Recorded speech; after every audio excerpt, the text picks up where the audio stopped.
The Waffenträger Alf Panzer IV is a Tier 9 German tank destroyer. It doesn't really need an introduction, as this is the most played tank in World of Tanks Blitz right now.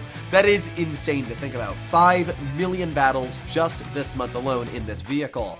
Now, what makes it so popular, and did the nerf that happened to it not too long ago actually hurt the vehicle? Well, I'll be breaking into all of these questions in today's video. Let's break into the nerf and the slight buff it received. It used to go 38 kilometers per hour, now it goes 40. Sure, it's not really a huge buff, but it will help you get around corners and other simple things like that. When it comes to the nerf, it lost about 200 damage per minute, so it was at around 2900 with calibrated, now it sits at 2700. Honestly, it's not a nerf. I've already talked to a lot of people that love playing the tank, and changing a teeny bit of its DPM was not the thing that you would really want to nerf on the vehicle. It would have been the camouflage rating. Why does the grill struggle so much? It's because every time you shoot, you get detected. That's not the case for this tank destroyer. So sure, you might have to sit behind cover for maybe a second longer, but it's 1 second. That's not going to make or break your game. Or it could, maybe. Maybe I'll eat my own words in these battles here. But yeah, let's get into a game. Let's see how it works out. What does the enemy team have? They got a TVP, they got a T92E1, and a Panther II. Now, I would try and help out my mediums, but it doesn't look like they actually want to help me out on the spotting. So come on, Leopard, please, please. No, no, no, you're useless. Oh, this gets me angry. So we already have a massive medium disadvantage because they have 3 mobile tanks and we have 2 mobile tanks, one of them being a stock Leopard PTA.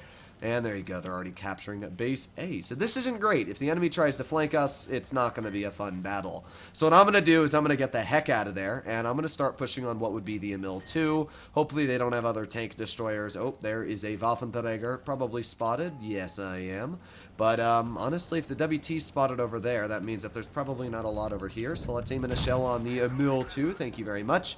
And now we back up, and we keep backing up, and there you go. That is just what you can get away with when running a WT. Now, sure, this guy did shoot me, but I'm going to get the last laugh because we're going to keep on backing up. Sure. You had to buy the waffle. Boom! You're dead. Not bad. I mean, we bled about 600 health, but we did clear the Emil 2, which is quite important, judging that the rest of my team is still trying to figure out what the heck they're doing. So we know where the WT is, and we know where a lot of the tanks are. I'm very cautious right now, but what I'm going to do is I'm just going to slowly back up, and we're going to see if I can get maybe a shell into the Borsig. There you go. Easy HE into his vehicle, bringing him down a lot of health that he had. Obviously, I wanted to do that. Don't want to get shot by the enemy waffle. There you go. Oh, we have 2 waffles. Too bad they're not doing anything. That kind of sucks, doesn't it? We know where the enemy Borsig was, which was right over here. Doesn't look like the guy's sitting there. Oh, there he is. Hello, Borsig. But I'm worried more about the Waffenträger. There you go. That's what I'm talking about. Wasn't running Spallliner. We got away with it. Cleared him out of the battle. And with that, what was a pretty bad game, we're actually probably going to win, which is interesting. We shouldn't have won this, but here we go. Easy shot into the 92. Boom! 640. And with that, we're over 3,000 damage. Yes, this game was absolutely hectic. I didn't make every decision the right decision, but somehow our team came out with the win. And not only that, but we dealt over 3,000 damage.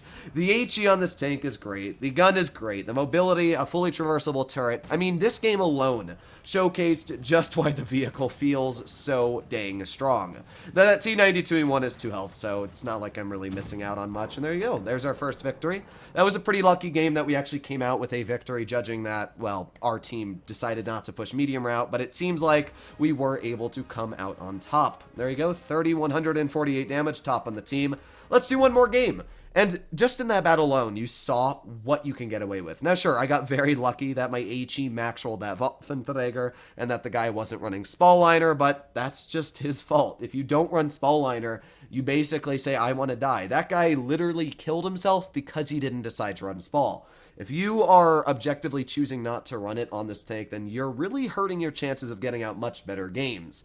But oh well, I guess that hurt him more than it's gonna hurt me, right? So let's see if we can load into another battle here, maybe even a tier 10 one. One of the nice things about tank destroyers, and specifically this one, is it doesn't really matter too much if you're up tiered or down tiered. I don't care when I fight tier 10s in this tank because it's like, oh boy, I still have the same alpha, my camo still works just as well, so it doesn't really matter all too much to me. But when you get in a tier 9 battle, your alpha hits just that much harder. So the enemy team, they got a standard B and a Waffenträger, and that's all they have for tier 9s. We got 2 WTs.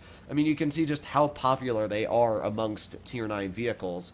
So what are we going to do here? Well, I'm going to push right into this bush. I love that position, and with that little bit of extra speed, at least I'll get there a teeny bit faster, although 2 kilometers per hour of a buff really isn't much, is it?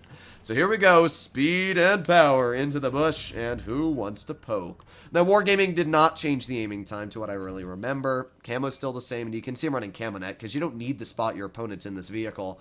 So, yeah, we're just going to wait. We're going to see what gets detected. We have the standard B. We have the FE301 off to the side.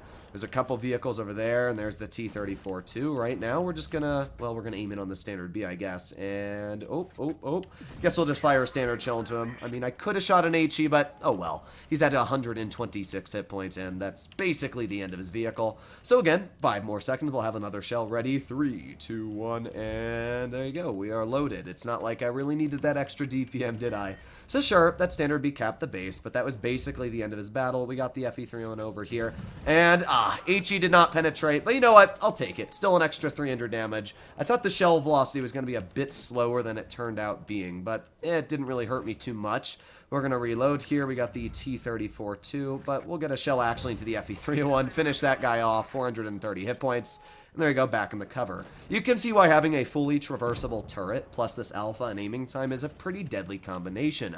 So 2 more seconds left, we'll have another shell ready. We'll load in a heat shell, finish that guy off, make sure it connects. And with that, well, we just cleared this entire side of the map. So now we are going to speed and power over towards the other side. What do we have? T-34 Falcon, Waffenträger, 53 TP. Actually, that's all of their tanks left. So what we're going to do right now is aim in a shell.